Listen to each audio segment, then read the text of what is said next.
Nunca imaginé que todo cambiaría esa mañana gélida mientras hurgaba en la basura detrás del restaurante de don Ricardo, con los dedos entumecidos y el estómago vacío. «¿Alba Mendoza?», dijo una voz tranquila a mis espaldas. Me giré lentamente, con el paquete de lasaña todavía en mis manos, y me encontré con un hombre elegante, con un traje impecable que sostenía un maletín negro. «Tengo noticias que cambiarán su vida. Tiene una herencia de $50 millones. Pero antes de continuar, asegúrate de ya estar suscrito al canal y escribe en los comentarios: ¿desde dónde estás viendo este video? Nos encanta saber hasta dónde están llegando nuestras historias. Tengo 64 años y hace 6 meses recogía restos de comida en los contenedores de los restaurantes. No fue así como imaginé mi vida cuando me casé con Ricardo hace 30 años. Él era ingeniero, teníamos una vida cómoda. Nuestra hija Marcela creció con todo lo que necesitaba. Cuando Ricardo murió de un ataque al corazón hace un año, descubrí que estábamos hundidos en deudas. Había hipotecado nuestra casa, perdido dinero en inversiones arriesgadas y me lo había ocultado todo. En pocos meses, lo perdí todo.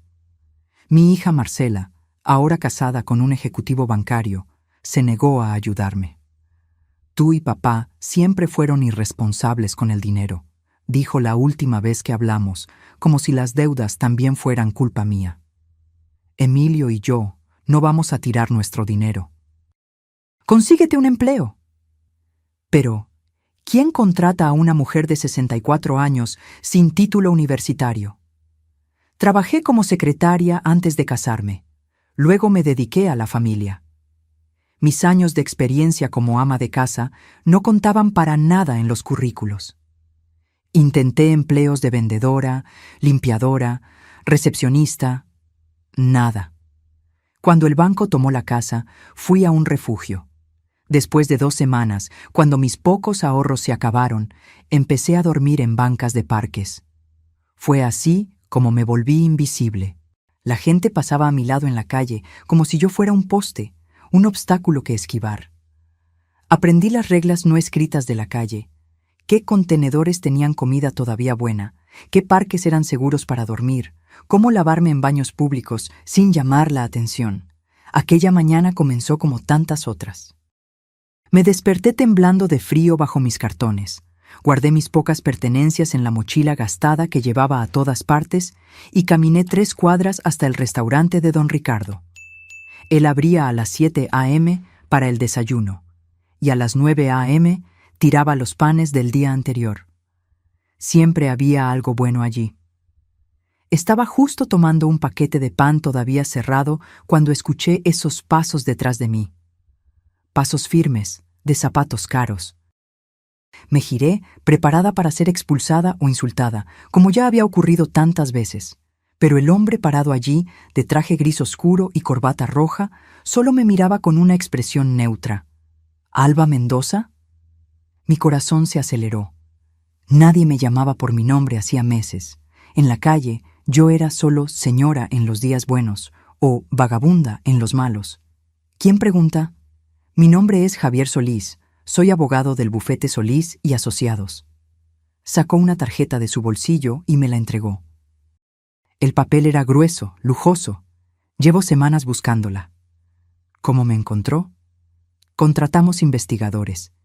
Finalmente, un empleado de este restaurante mencionó que una señora venía aquí regularmente por la mañana. Apreté con más fuerza la bolsa de pan contra mi pecho. ¿Qué quiere conmigo? No tengo dinero si es un cobro. Al contrario, señora Mendoza, estoy aquí para informarle que su hermano, Fernando Mendoza, falleció hace un mes en Lisboa. Fernando, mi hermano mayor. No nos hablábamos hacía casi 20 años, desde aquella terrible pelea en el funeral de nuestros padres. Se mudó a Portugal y nunca más tuvimos contacto. Ni siquiera sabía que había muerto. «Lo siento», murmuré, sin saber qué sentir. Éramos tan cercanos en la infancia, pero la vida nos separó. Su hermano dejó un testamento, continuó el abogado. Usted es la única heredera de todos sus bienes. El valor total del patrimonio, después de impuestos y tasas, Es de aproximadamente $50 millones. La bolsa de pan se resbaló de mis manos y cayó al suelo. $50 millones. Más dinero del que jamás había imaginado. ¿Es esto algún tipo de broma cruel? Mi voz salió más débil de lo que pretendía. No, señora. Su hermano hizo fortuna en el sector inmobiliario en Portugal. Nunca se casó ni tuvo hijos. Le dejó todo a usted. Miré mi ropa sucia, mis manos ásperas por tanto trabajo duro y frío. Miré al abogado impecable frente a mí, que no demostraba ninguna señal de desprecio por estar hablando con una indigente. Hay una condición, continuó. Su hermano dejó una carta que usted debe leer en persona en su casa en Lisboa. Tenemos pasajes reservados para esta tarde, si usted puede acompañarme. En ese momento, pensé en mi hija Marcela, que me negó ayuda cuando más la necesité. Pensé en los meses durmiendo en la calle, en las humillaciones diarias, en el abandono, y algo dentro de mí se endureció. ¿Puedo ir así?, pregunté, señalando mi ropa sucia. Proporcioné una habitación de hotel para que usted pueda prepararse adecuadamente. El vuelo sale a las 7 p.m. Mientras caminábamos hacia el coche que lo esperaba, una idea comenzó a formarse en mi mente. Si realmente había heredado toda aquella fortuna, había algo que necesitaba hacer primero. La vida me había dado una segunda oportunidad, y no desperdiciaría la ocasión de ajustar algunas cuentas.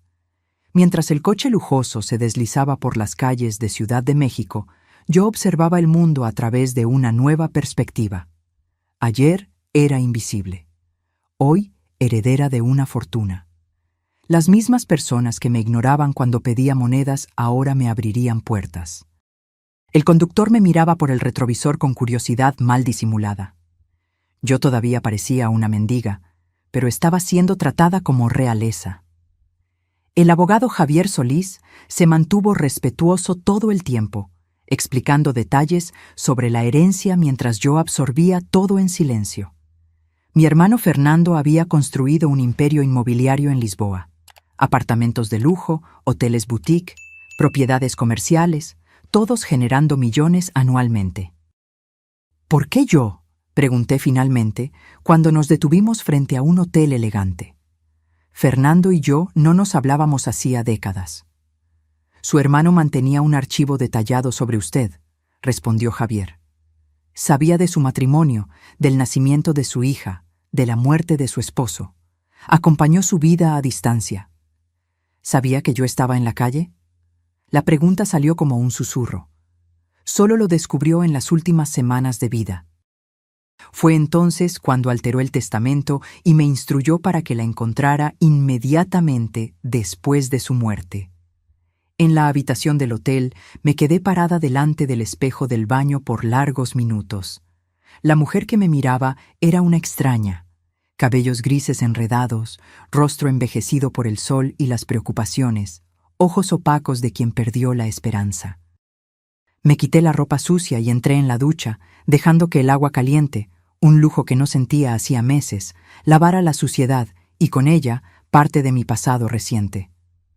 El hotel había proporcionado ropa para mí, básica, pero limpia y de la talla correcta. Mientras me vestía, pensaba en Marcela. Mi única hija, a quien había criado con tanto amor, me dio la espalda en el momento más difícil de mi vida. No puedo comprometer el futuro de mi familia por culpa de sus errores, había dicho ella, negándome un lugar en su espaciosa casa. Su esposo, Emilio, estaba a su lado, con los brazos cruzados como un guardia de seguridad. Hay refugios para personas en su situación. La semana siguiente a mi desalojo, pasé frente a su casa. Vi a Marcela y Emilio entrando en el BMW nuevo, riéndose de algo. Marcela llevaba un bolso que yo sabía que costaba miles de pesos. Escondida detrás de un árbol, observé mientras partían para otro día cómodo, sin preocupaciones. Esa noche, dormí en una banca de parque, encogida por el frío. La vida en la calle me enseñó muchas lecciones, pero la más dolorosa fue descubrir a quién realmente le importaba. No fueron los amigos de las cenas elegantes que Ricardo y yo solíamos dar. No fue mi propia hija. Fueron personas como doña Lupe, una señora que también vivía en las calles y compartió conmigo su manta en una noche particularmente fría. Fue don Ricardo, que a veces olvidaba un sándwich envuelto en la parte superior del contenedor, donde yo pudiera tomarlo fácilmente. Mientras el abogado y yo cenábamos en el restaurante del hotel, elaboré mi plan. Antes de ir a Lisboa, necesitaba hacer una visita. Señor Solís, necesitaré mejor ropa para mañana, dije, saboreando la comida más decente que tuve en meses. Y me gustaría posponer nuestro viaje por un día, si es posible. Ciertamente. ¿Puedo preguntar el motivo? Tengo asuntos pendientes aquí, respondí simplemente. A la mañana siguiente, con ropa nueva y el cabello arreglado por un estilista del hotel, parecía otra persona. El conductor me llevó a la dirección que había memorizado, a pesar de nunca haber estado allí, la oficina donde Emilio Castro, esposo de Marcela, trabajaba como director financiero. Entré en el imponente edificio con confianza renovada. En la recepción anuncié: Alba Mendoza para ver a Emilio Castro. Dígale que soy su suegra. La recepcionista me miró con sorpresa. Claramente Emilio nunca había mencionado una suegra, pero hizo la llamada. Minutos después, Emilio apareció en el lobby, el rostro una máscara de shock cuando me reconoció. ¿Alba? ¿Cómo? Miraba mi ropa nueva, mi cabello arreglado, completamente confundido. Necesitamos hablar, Emilio. Asunto de familia. Me condujo a su oficina, visiblemente incómodo. Me senté delante de su escritorio, observando las fotos enmarcadas. Marcela y él en viajes lujosos, en fiestas elegantes. En una de ellas reconocí el collar que había sido de mi madre, una de las pocas herencias que dejé para Marcela cuando lo perdí todo. Emilio, vine a hacer una propuesta de negocios. ¿Propuesta? Alba, con todo respeto, usted estaba viviendo en las calles hace unas semanas. ¿Qué tipo de propuesta podría tener? Una que involucra $50 millones, respondí tranquilamente, observando el shock y la incredulidad en su rostro, y el futuro de su carrera. A medida que le expliqué sobre la herencia, vi la expresión de Emilio cambiar de incredulidad a un interés ávido. Cuando terminé, ya era otro hombre, servil, casi adulador. Alba, esto es increíble. Debe estar tan feliz. Sabe, Marcela y yo siempre quisimos ayudar, pero nuestra situación financiera era complicada. Ahórrese los detalles, Emilio. Ustedes me dieron la espalda.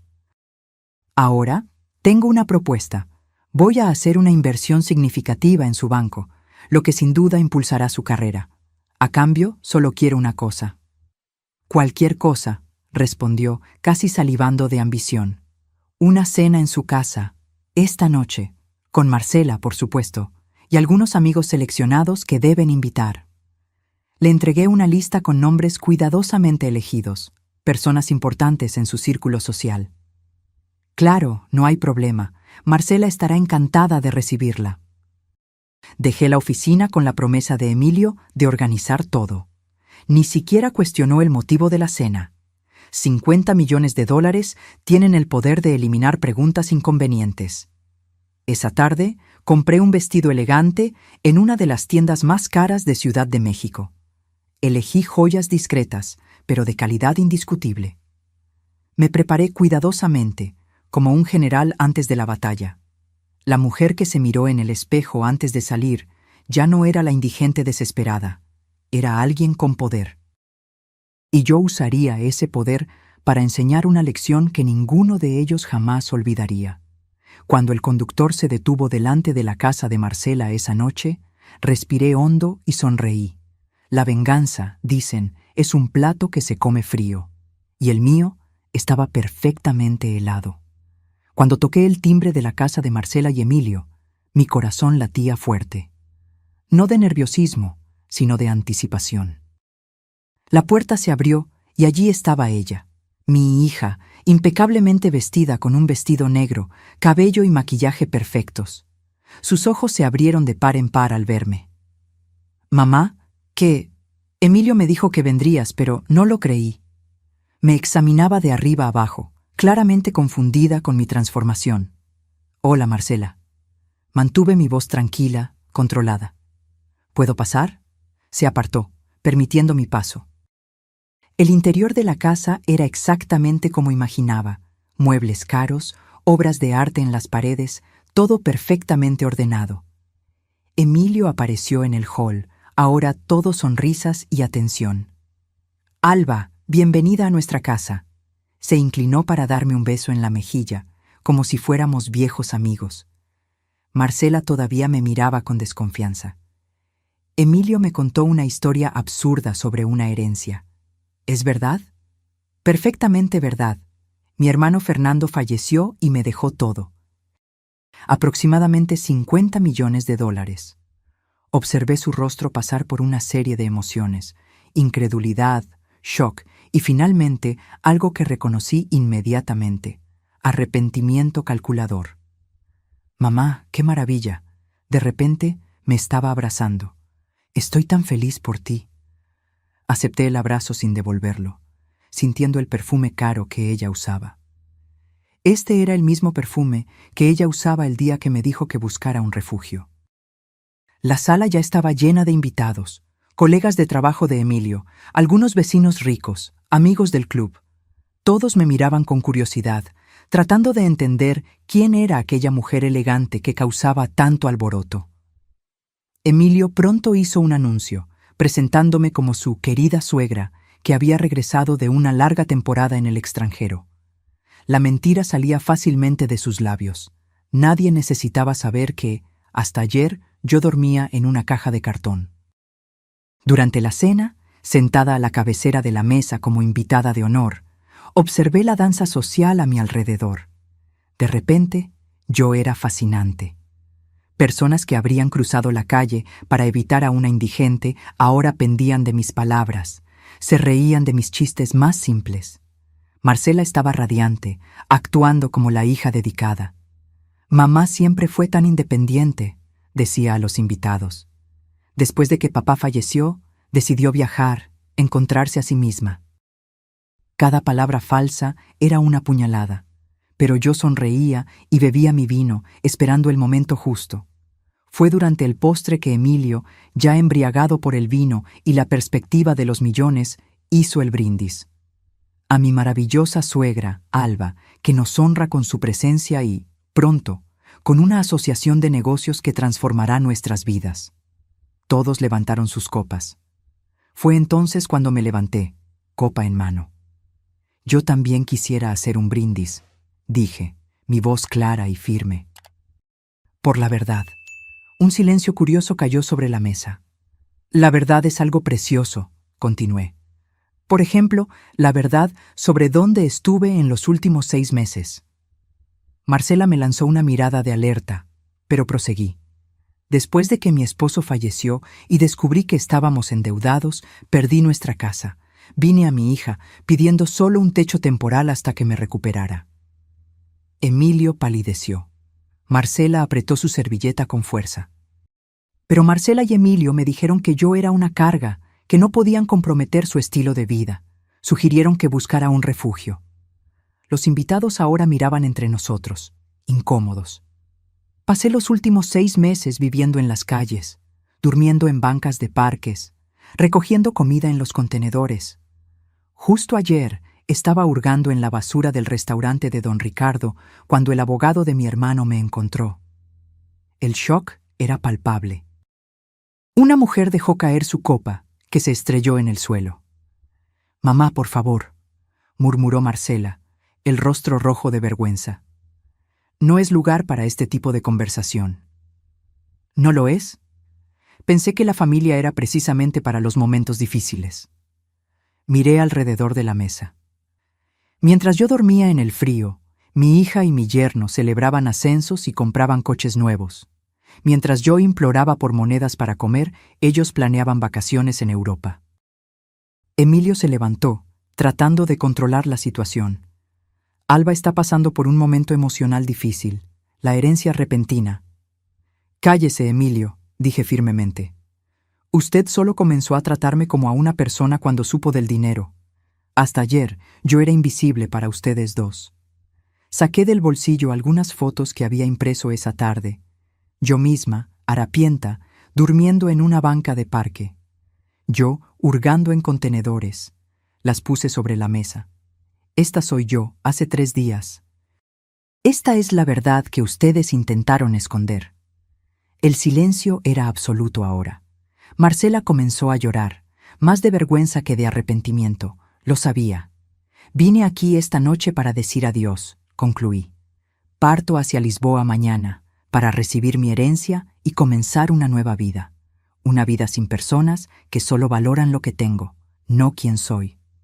Tomé mi bolso y caminé hacia la puerta, sintiendo todas las miradas sobre mí. Antes de salir, me giré una última vez. Emilio, no habrá inversión en su banco. Y Marcela, ese collar que usted está usando, el que era de su abuela, es la última cosa que tendrá de mí. Cuando salí a la noche fresca, sentí un peso siendo levantado de mis hombros. El conductor abrió la puerta del coche y antes de entrar, miré la casa iluminada, imaginando el caos que había dejado atrás. La venganza no era tan dulce como yo imaginaba. Era mejor. Porque no se trataba solo de humillarlos, se trataba de reclamar mi dignidad, mi verdad. Y eso, descubrí, valía más que 50 millones. El vuelo a Lisboa a la mañana siguiente fue como entrar en otro mundo. Sentada en primera clase, siendo servida por azafatas atentas, yo reflexionaba sobre cómo la vida puede cambiar tan drásticamente en tan poco tiempo. Hace 2 días, yo dormía entre cartones. Ahora, estaba cruzando el océano rumbo a una nueva vida. Javier Solís se sentó a mi lado, revisando documentos durante parte del vuelo. Eventualmente, guardó los papeles y se dirigió a mí. «Usted durmió poco», observó.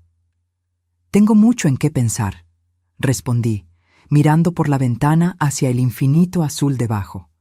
«Y muchas preguntas sobre mi hermano».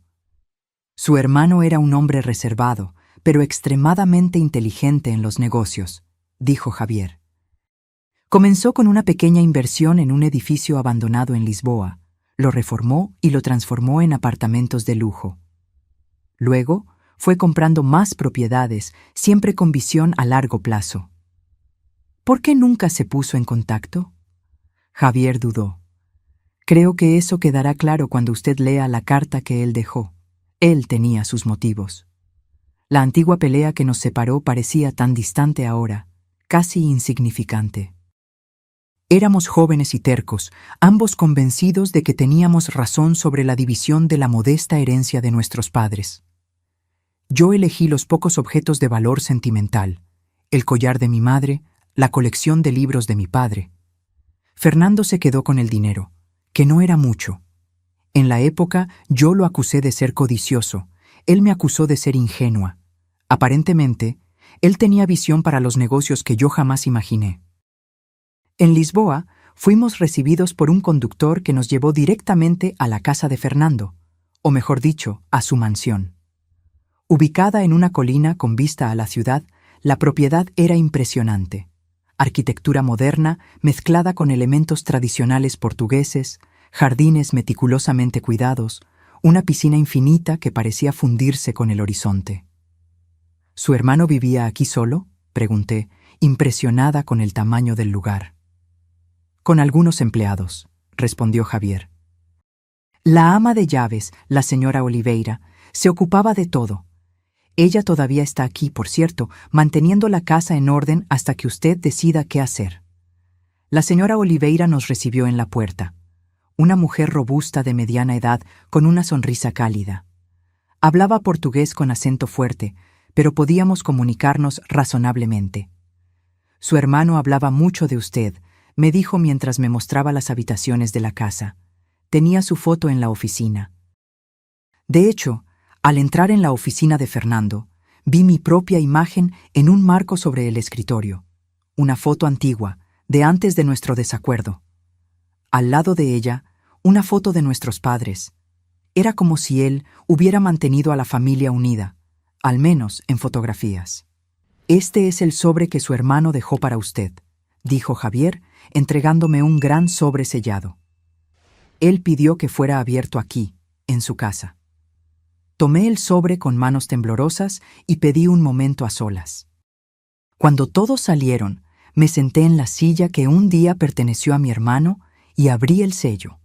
Dentro había varios documentos: el testamento oficial, certificados de propiedad, extractos bancarios y una carta manuscrita.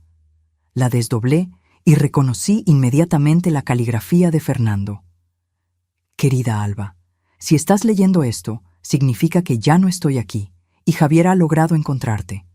Espero que no haya sido difícil. Mi mayor temor era que hubieras desaparecido por completo. Primero, pido perdón por el silencio de tantos años. Nuestro desacuerdo fue tonto, como la mayoría de las peleas de hermanos. Demasiado orgullo de ambas partes, supongo. Cuando finalmente superé mi terquedad y decidí buscarte, ya te habías casado y comenzado una nueva vida. No quise interferir. Aún así, me mantuve informado. Contrataba discretamente personas para que me trajeran noticias tuyas. ¿Cómo estabas, si eras feliz? Supe del nacimiento de tu hija, Marcela. Quería conocerla, mi sobrina, pero no sabía cómo reaparecer después de tanto tiempo. Cuando supe de la muerte de Ricardo, y peor aún, de la situación en que quedaste, ya estaba muy enfermo. El cáncer avanzaba rápidamente. Intenté actuar lo más rápido posible, alterando mi testamento, instruyendo a Javier para que te encontrara inmediatamente después de mi muerte. Alba, sé que el dinero no compensa los años perdidos, pero espero que pueda darte el confort y la seguridad que mereces. Construí todo esto solo, sin familia, sin hijos. Siempre pensé, ¿para quién dejaré todo esto? La respuesta siempre fuiste tú, mi única hermana. Una última cosa. Hay una caja fuerte detrás del cuadro en la pared a tu izquierda. La combinación es nuestra fecha de nacimiento. Primero la tuya, luego la mía. Dentro de ella hay algo que te pertenece desde hace mucho tiempo. Con amor, siempre, Fernando. Me levanté, las piernas débiles, y me dirigí al cuadro mencionado. Una pintura de Lisboa al atardecer. Lo removí cuidadosamente, revelando una pequeña caja fuerte. Digité la combinación con dedos temblorosos y la puerta se abrió. Dentro había una pequeña caja de madera tallada que reconocí inmediatamente. Era de nuestro padre, donde él guardaba objetos especiales. Cuando la abrí, no pude contener las lágrimas. Allí estaba el collar de nuestra madre, idéntico al que yo había dado a Marcela, que ahora usaba en fiestas como un trofeo. Fernando había comprado otro, exactamente igual, probablemente a un costo inmenso. Junto al collar, una nota corta. Para reemplazar el que le diste a tu hija. Algunas tradiciones de familia deben continuar. Me senté de nuevo, sosteniendo el collar contra mi pecho, sintiendo el peso de la historia de mi familia, del amor que persistió a pesar de la distancia y el silencio. De repente, la venganza de la noche anterior parecía pequeña, casi insignificante. En ese momento entendí que había recibido mucho más que una fortuna. Había recibido una segunda oportunidad, no solo de vivir cómodamente, sino de vivir con propósito. Fernando me había observado durante años, de lejos, sin poder ayudar directamente. Ahora yo tenía la oportunidad de hacer lo que él no pudo, usar esa riqueza para marcar la diferencia. Cuando Javier regresó a la oficina, me encontró con los ojos rojos, pero con una sonrisa serena. Señor Solís, necesito su ayuda para hacer algunas alteraciones a mi nuevo estatus financiero, dije, secando las lágrimas. Quiero crear una fundación. ¿Una fundación, señora Mendoza? Sí. Para ayudar a personas en situación de calle. Personas como yo era hace solo 3 días. Quiero que se llame Fundación Fernando Mendoza. Javier sonrió y asintió. Será un honor ayudarla con eso. Esa noche cené en la terraza con vista a Lisboa, rodeada por la riqueza que mi hermano había creado. Pero mis pensamientos estaban con las personas que había dejado atrás, no Marcela o Emilio, sino doña Lupe, don Ricardo, todos aquellos que habían mostrado bondad cuando yo no tenía nada que ofrecer a cambio. Mi vida había cambiado completamente en 72 horas, de mendiga a millonaria. Pero la verdadera transformación no era externa, era interna. Yo ahora tenía no solo los medios, sino también la motivación para marcar la diferencia. La carta de Fernando, el collar de nuestra madre, el legado de nuestra familia, todo apuntaba a un nuevo camino. Un camino no de venganza, sino de redención. No de acumulación, sino de generosidad. Mirando las luces de Lisboa, hice una promesa silenciosa a mi hermano. Su legado viviría no solo en edificios y cuentas bancarias, sino en vidas transformadas, comenzando por la mía. Los primeros meses en Lisboa fueron un torbellino de adaptación. Había tanto que aprender sobre el imperio que Fernando había construido, propiedades esparcidas por la ciudad, contratos de arrendamiento, inversiones en varios sectores. Javier Solís fue inestimable, guiándome pacientemente por reuniones con gerentes, abogados y contadores. Su hermano era extremadamente organizado, explicó Javier durante una de esas reuniones. Cada propiedad tiene su propio equipo de gestión, cada inversión es cuidadosamente monitoreada. Poco a poco, fui entendiendo el legado de Fernando. No era solo una fortuna, era un testimonio de trabajo arduo, visión a largo plazo e integridad. Todas las personas que trabajaron para él hablaban con respeto. Muchos mencionaron cómo se preocupaba por sus empleados, cómo pagaba salarios justos y se interesaba por sus familias. Su hermano no era solo un hombre de negocios, dijo la señora Oliveira un día mientras me servía té en el jardín. Era un hombre bueno. Cuando mi esposo se enfermó, él pagó por todos los tratamientos, nunca pidió nada a cambio. Esas historias fueron moldeando mi visión sobre cómo administrar mi nueva fortuna. Fernando había creado riqueza, pero también había cuidado de las personas a su alrededor.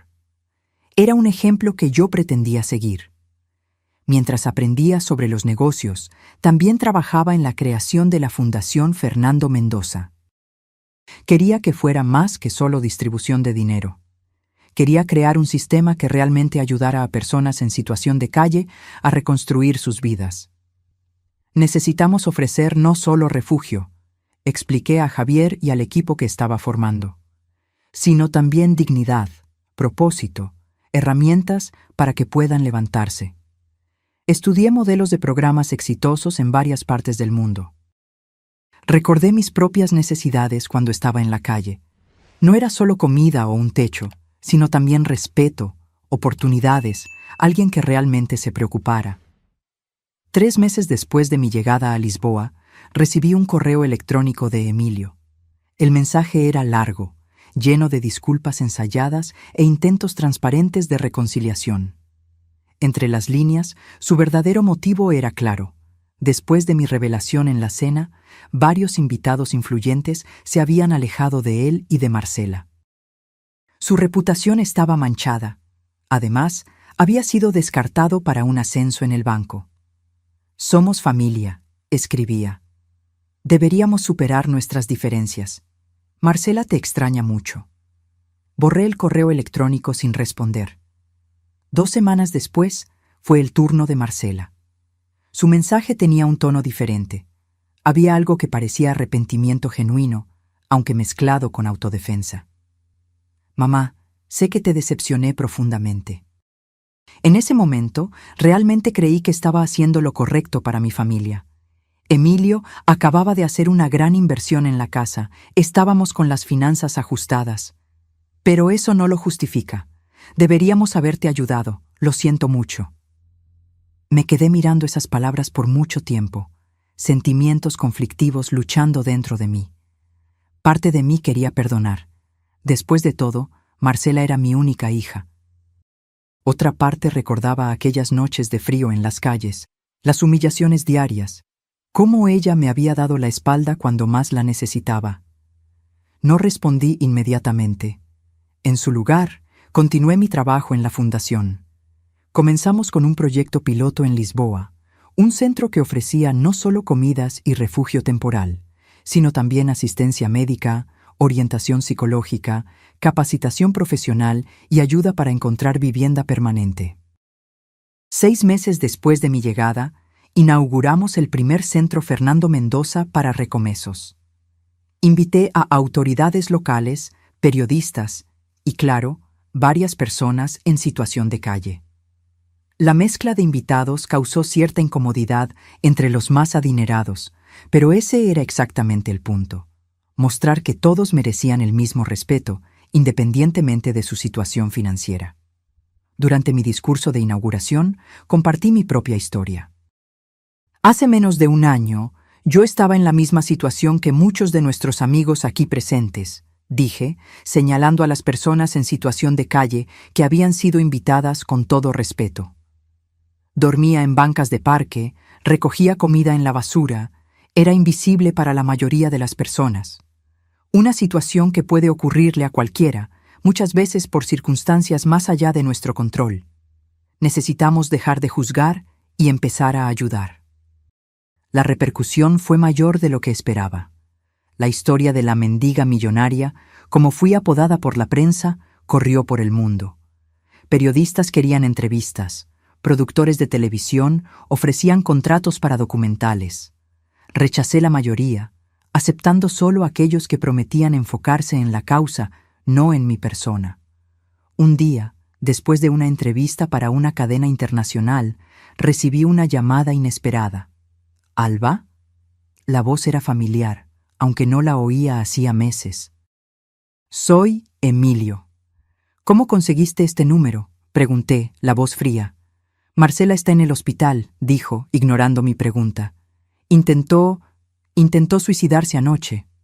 El mundo pareció detenerse. ¿Qué? ¿Cómo? Pastillas. La encontré inconsciente en el baño. Los médicos le hicieron un lavado de estómago. Está estable, pero... Dejó una carta. Para ti. Tomé el primer vuelo disponible de regreso a Ciudad de México. Durante las largas horas de viaje, mi mente giraba entre preocupación, culpa y rabia. Parte de mí se preguntaba si esto no era otra manipulación, una forma extrema de llamar mi atención. Otra parte temía que fuera verdad, que mi propia hija hubiera llegado a ese punto. En el hospital, Emilio me esperaba en la recepción. Parecía haber envejecido años en pocos meses. Cabellos más grises, ojeras profundas, hombros curvados por el peso de la situación. Está despierta, dijo, pero todavía débil. Antes de entrar en la habitación, me entregó un sobre. La carta que dejó. Lo guardé en el bolsillo, decidiendo leerlo más tarde. Necesitaba ver a Marcela primero. Cuando entré en la habitación del hospital, casi no reconocí a mi hija. Siempre tan orgullosa de su apariencia, Marcela ahora parecía disminuida, frágil, el rostro pálido contra las sábanas blancas. «Mamá», murmuró al verme. «¿Viniste?» Me senté al lado de la cama y tomé su mano, sintiendo los huesos delicados bajo la piel. «Claro que vine. Después de aquella cena, después de que te fuiste, todo se derrumbó», dijo, la voz débil. La gente dejó de invitarnos a eventos. Emilio perdió clientes importantes. Yo perdí amigas de años. Marcela, nos merecemos esto, lo sé. Lo que te hicimos fue imperdonable. Pero luego te vi en la televisión, hablando sobre aquella fundación, ayudando a personas que ni conoces, mientras a nosotros nos diste la espalda. ¿Cómo podría confiar en ti de nuevo?, pregunté, la voz suave pero firme. Me abandonaste cuando más te necesité. Lo sé, susurró, lágrimas rodando por su rostro. Me convertí en el tipo de persona que siempre desprecié, superficial, egoísta, preocupada solo por las apariencias. Miré a mi hija, mi única hija, y vi no solo a la mujer fría que me negó ayuda, sino también a la niña que un día había acunado en mis brazos, a la adolescente que se reía de mis chistes, a la joven que lloró en mi hombro cuando le rompieron el corazón por primera vez. Cuando salgas de aquí, dije finalmente, necesitamos hablar. De verdad, sobre todo. Ella asintió, un pequeño rayo de esperanza cruzando su mirada exhausta. Esa noche, en el hotel, leí finalmente la carta que había dejado. Era diferente de los correos electrónicos calculadores que había recibido antes. Era cruda, honesta, llena de arrepentimiento genuino y autorreflexión dolorosa. Marcela escribía sobre cómo se había mirado en el espejo y no había reconocido a la persona en que se había convertido, sobre cómo la humillación pública había sido solo el comienzo de un período de reflexión forzada, sobre cómo, en realidad, siempre había sabido que estaba equivocada, pero su orgullo y materialismo habían sofocado cualquier compasión. «No espero tu perdón», concluía. «Solo quiero que sepas que entendí finalmente lo que intentaste enseñarme durante toda la vida, que el carácter de una persona vale más que todas las posesiones del mundo». Doblé la carta cuidadosamente y miré por la ventana del hotel, a la ciudad que un día había sido mi hogar. Recordé las palabras en la carta de Fernando. Algunas tradiciones de familia deben continuar. Pensé en cómo él, incluso herido, nunca me había abandonado por completo, solo observado de lejos, esperando el momento justo para ayudar. Tal vez fuera mi turno de hacer lo mismo. Al día siguiente, cuando volví al hospital, llevé conmigo una pequeña caja. «¿Qué es esto?», preguntó Marcela sentada en la cama, con mejor aspecto. «Algo que me fue devuelto», respondí, abriendo la caja para revelar el collar de mi madre. No el que había dado a Marcela, sino el que Fernando había comprado como sustituto. «Es tuyo ahora». Ella miró la joya, confusa. «Pero ya tengo uno, el que me diste». «Este es diferente. Este viene con una condición». «¿Cuál?». «Que lo uses no como símbolo de estatus, sino como recordatorio del valor de la familia, de la compasión, de la segunda oportunidad que todos merecemos». Las lágrimas volvieron a sus ojos, pero esta vez eran diferentes, no de desesperación, sino de comprensión. En los días que siguieron, conversamos largamente sobre el pasado, sobre las heridas que nos habíamos infligido una a la otra, sobre la posibilidad de reconstruir algo que se había roto tan profundamente. No fue fácil, no fue rápido. Hubo momentos en que el resentimiento volvía, en que el dolor del abandono parecía demasiado fresco para ser superado. Pero poco a poco, día tras día, comenzamos a encontrar un nuevo camino. Un mes después, cuando Marcela estaba completamente recuperada físicamente, hice una propuesta que nos sorprendió a ambas. «Ven a trabajar conmigo en la fundación», dije durante un almuerzo. «No en Lisboa, sino aquí. Quiero abrir una filial en Ciudad de México». Yo, trabajar con personas en situación de calle, parecía genuinamente sorprendida. ¿Quién mejor para entender la importancia de una segunda oportunidad que alguien que acaba de recibir una? Ella lo consideró por un momento. Luego asintió lentamente. «Creo que te lo debo. A mí misma, en realidad».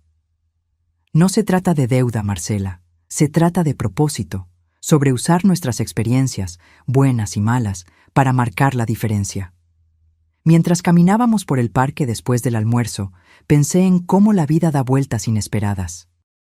En menos de un año, yo había pasado de habitante de la calle a millonaria, de madre abandonada a mentora de mi propia hija. Fernando me había dado más que dinero. Me había dado la oportunidad de transformar no solo mi vida, sino la de muchos otros.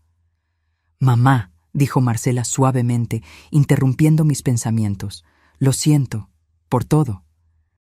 Miré a mi hija, no la mujer fría que me dio la espalda, ni la niña que un día acuné en mis brazos, sino la persona compleja que era ahora, llena de fallas y potencial, como todos nosotros. «Lo sé», respondí, apretando su mano. «Yo también». Y continuamos caminando, no más presas del pasado, sino mirando hacia el futuro. Un futuro que, gracias a un hermano que nunca olvidó, ahora teníamos el privilegio de construir juntas.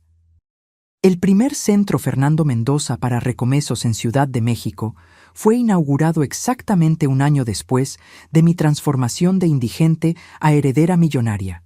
Elegí la ubicación estratégicamente, Un edificio abandonado a pocas cuadras de donde yo solía dormir, cerca del restaurante de Don Ricardo. La ceremonia de inauguración fue simple, pero significativa. Entre los invitados, políticos locales, empresarios, periodistas y, lo más importante, personas en situación de calle que serían los primeros beneficiados. Este centro no es solo un lugar para comidas o refugio temporal, expliqué durante mi discurso. Es un espacio de dignidad, de posibilidades, de recomesos verdaderos. Ofrecemos asistencia médica, orientación psicológica, capacitación profesional, ayuda para documentación y principalmente una comunidad de apoyo. Miré a la audiencia y vi rostros que conocí en mis días en las calles. Doña Lupe, ahora una de las primeras residentes de nuestro refugio de transición. Don Ricardo, que se había convertido en un socio del proyecto, donando alimentos de su restaurante, y tantos otros que yo había conocido solo por la mirada, por un saludo discreto, por la solidaridad silenciosa que existe entre aquellos que comparten la misma lucha. Marcela estaba a mi lado, supervisando cada detalle del evento. En los últimos meses, ella se había dedicado al proyecto con una intensidad que me sorprendió. Comenzó en la posición más básica, sirviendo comidas, organizando donaciones, escuchando historias, y gradualmente asumió más responsabilidades. Nunca imaginé que tendría una conexión tan profunda con este trabajo, me confesó una noche, después de un largo día. Siempre pensé que esas personas eran diferentes, de alguna forma. Ahora entiendo que la línea que separa nuestras vidas de las de ellas es mucho más tenue de lo que imaginamos. Esa era la lección más valiosa que mi tiempo en las calles me había enseñado y ahora estaba siendo transmitida. Después de la inauguración oficial, cuando la mayoría de los invitados ilustres ya se había ido, nos quedamos solo con nuestros verdaderos invitados de honor, las personas que utilizarían el centro. Servimos una comida especial, no como caridad, sino como celebración compartida. Fue durante esa comida que un hombre se acercó tímidamente a mi mesa. Lo reconocí inmediatamente. Gerardo, un señor que dormía en el mismo parque que yo, que una vez compartió conmigo su último pedazo de pan. «Doña Alba», dijo, con voz temblorosa. «¿Me recuerda?» «Claro que recuerdo, Gerardo». Me levanté y lo abracé sin dudar. ¿Cómo podría olvidar? Cuando usted desapareció de las calles, pensé que había muerto. Muchos de nosotros morimos sin que nadie se dé cuenta. Sus ojos se llenaron de lágrimas. Luego vi su foto en el periódico, una historia tan increíble que solo podía ser verdad. Lo invité a sentarse con nosotras. Era un ex profesor universitario que había perdido todo después de una depresión severa, seguida de la muerte de su esposa. En las calles hacía 8 años, había perdido la esperanza de una vida diferente. «Tengo una propuesta para usted», dije, después de escuchar su historia. «Necesitamos a alguien para coordinar nuestro programa educativo aquí en el centro. Alguien que entienda tanto la educación como la realidad de las calles». Él me miró incrédulo. «¿Yo? Pero hace años que no enseño. Ni documentos tengo ya». «Podemos resolver eso», respondió Marcela, que había escuchado nuestra conversación. «Documentación, ropa adecuada, alojamiento temporal mientras se restablece. Lo importante es su experiencia y su conocimiento». La expresión en el rostro de Gerardo, esa mezcla de incredulidad, esperanza y dignidad renovada, era exactamente lo que habíamos imaginado para el centro. No se trataba solo de dar cosas a las personas, sino de devolverles el sentido de valor propio, la confianza de que todavía tenían algo que contribuir. En las semanas y meses que siguieron, historias como la de Gerardo se multiplicaron.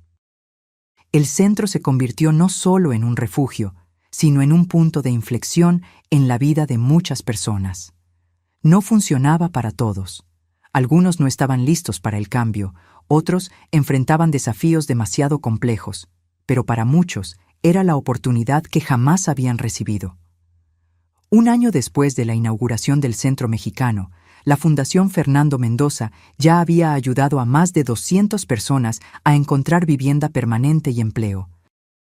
El modelo estaba siendo replicado en otras ciudades, adaptado a las necesidades locales, pero siempre manteniendo el principio fundamental: tratar a personas en situación de calle con dignidad y respeto, ofreciendo no solo ayuda inmediata, sino herramientas para una transformación duradera. En cuanto a Marcela, nuestra relación continuó reconstruyéndose, ladrillo a ladrillo. No era perfecta. Había momentos de tensión, recuerdos dolorosos, dudas sobre la sinceridad del cambio, pero estaba evolucionando. Emilio, por otro lado, terminó saliendo de escena. Su matrimonio no resistió las presiones y transformaciones de los últimos meses. Él nunca entendió realmente por qué esto se volvió tan importante para mí, explicó Marcela cuando me contó sobre la separación. Para él, era solo una forma de recuperar el estatus perdido, de limpiar nuestra imagen. Para mí, se convirtió en mucho más. En una tarde tranquila, mientras revisábamos informes de progreso en la oficina del centro, Marcela me hizo una pregunta que había estado guardando durante mucho tiempo. «Mamá, ¿me perdonaste de verdad? ¿O solo me estás tolerando por causa del trabajo?» Detuve lo que estaba haciendo y miré a mi hija. Ya no la chica mimada que un día me había dado la espalda, sino una mujer que estaba genuinamente intentando redimirse, aprender, crecer.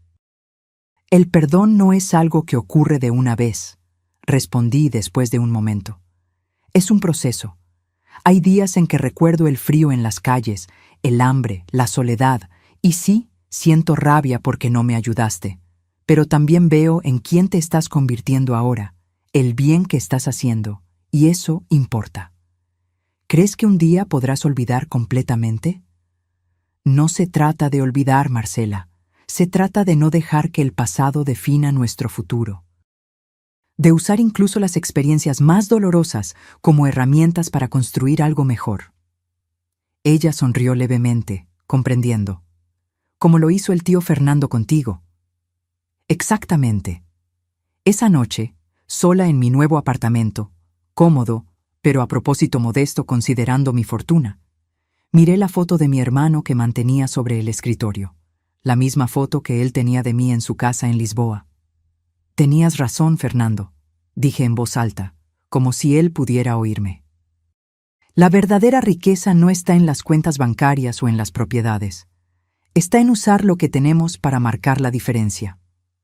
Tomé el collar de nuestra madre, el original que mantuve conmigo, y lo sostuve contra la luz. Brillaba suavemente, llevando consigo tantas historias, tantas generaciones de amor, pérdida, redención. En menos de 2 años, mi vida había dado un giro completo, de las calles a una mansión, de la soledad a un propósito, del abandono a un legado. El viaje no había terminado, claro.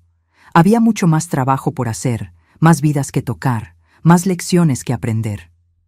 Pero cuando pienso en aquella mañana gélida detrás del restaurante de don Ricardo, cuando un abogado elegante apareció como un ángel improbable para anunciar mi herencia, no puedo dejar de maravillarme con los caminos impredecibles de la vida. No fue solo el dinero lo que cambió todo, fue lo que elegí hacer con él.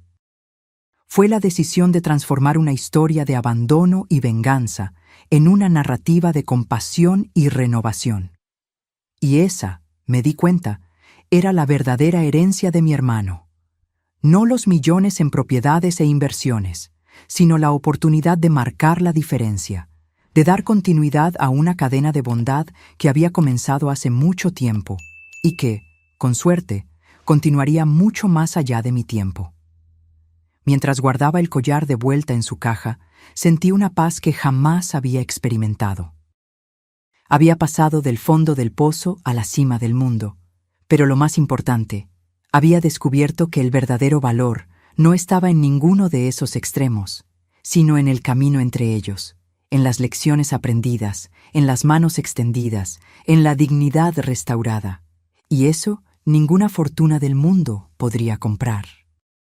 Ahora, si te gustó esta historia, haz clic en suscribirse y dime en los comentarios, ¿Qué parte te dejó boquiabierto?